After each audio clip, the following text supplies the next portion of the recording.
பூச்செடி தான் பார்க்க போகிறோம். எங்கள் வீட்டில் ரோஸ் செடி இருக்குது, ஒயிட் கலர் ரோஸு.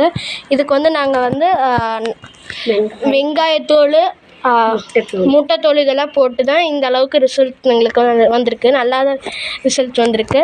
அதுக்கப்புறம் நம்ம இந்த மாதிரி ரோஸ் எல்லாம் நம்ம அழகுக்கு வைப்போம், சும்மா அந்த மாதிரி வைக்கக்கூடாது. அதனால் அது வந்து கட் பண்ணி விட்டோம்னா நம்ம சைட்லேருந்து நிறையா பிரான்ச்சஸ் எல்லாம் வரும்.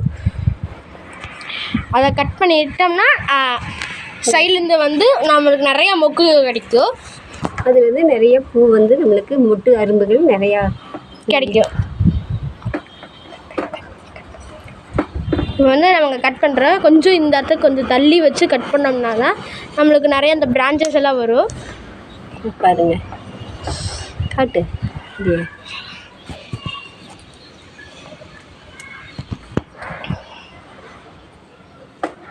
பாருங்க. இந்த அளவுக்கு கட் பண்ணணும்னு சொல்லி இந்த அளவுக்கு இந்த 4 இன்ச்சு விட்டு 4 இன்ச்சு விட்டு கட் பண்ணணும்.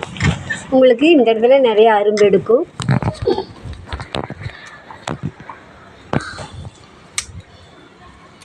இதில் ஏதாவது பூச்சி இருந்தால், இந்த பூச்சி கிருமிகள் இருந்தால், உங்களுக்கு இந்த மாதிரி ஏதாச்சும் கிருமிகள் இருந்தது, பூச்சி இருந்ததுன்னா அது வந்து நம்ம எடுத்துடலாம். நீளமாக கட் பண்ணி எடுத்துடலாம். இல்லைன்னா பக்கத்தில் இருக்கிற செடிகளுக்கு பரவிடும். அதே போல் காஞ்ச இலையெல்லாம் பிச்சு எடுத்துடணும், கட் பண்ணி எடுத்துடணும். கட் பண்ணி எடுத்துட்டிங்கன்னா உங்களுக்கு அந்த இடத்துல அரும்பு வைக்கும்.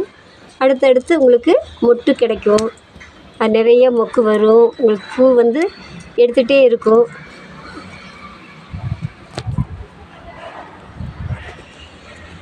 இதுக்கு நீங்கள் 2 நாளைக்கு ஒருக்க தண்ணி விடலாம். இதுக்கு வந்து வெங்காயத்தோல், முட்டைத்தோல்,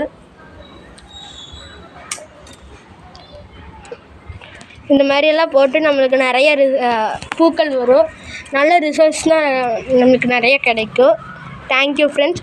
அடுத்த வீடியோவில் பார்க்கலாம். இந்த வீடியோ உங்களுக்கு பிடிச்சிருந்தா லைக் பண்ணுங்கள், ஷேர் பண்ணுங்கள்.